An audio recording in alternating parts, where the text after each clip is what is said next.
SpongeBob?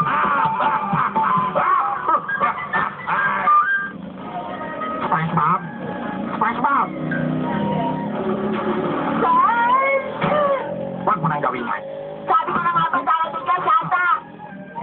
Teka, Santa, nasama mo sa mong tiyan. Kasi, yun ang resulta sa akin ng undersea pressure sa aking katawan. Nasaan ang mga reindeer? At yung sasakyan mong hila nila? Pinahiram ko muna doon sa Easter Bunny. At bakit dinalailong mo? Alam ko naman na talaga tapakalaki yan. Pero hindi naman igante. Oh, sige na! Ako si Santa! Santa! Ito na ang pinakamagandang regalong may bibigay mo sa akin. Salamat sa iyo dahil dinala mo ang Christmas sa Bikini Bottom. Hindi ako ang nagdala ng Christmas dito sa Bikini Bottom, SpongeBob. Buti ikaw. Ako ang nagdala!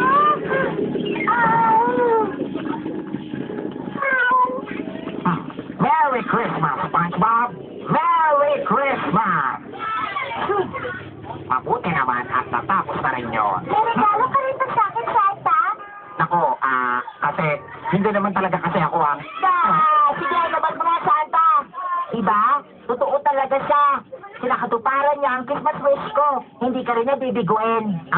Tama. Sandali lang. Teka, anong gagawin ko? Ano ba gusto ng mga batang babae? Posporo kaya?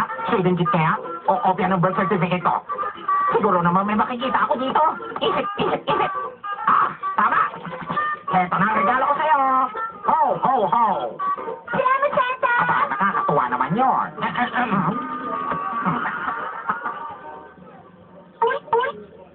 Lagot. Uy, Santa! Nasaan ang regalo mo? Ito na yung sa akin. Anong ibibigay mo sa akin? Tingnan natin kung anong dala ni Santa para sa inyong lahat na mababait.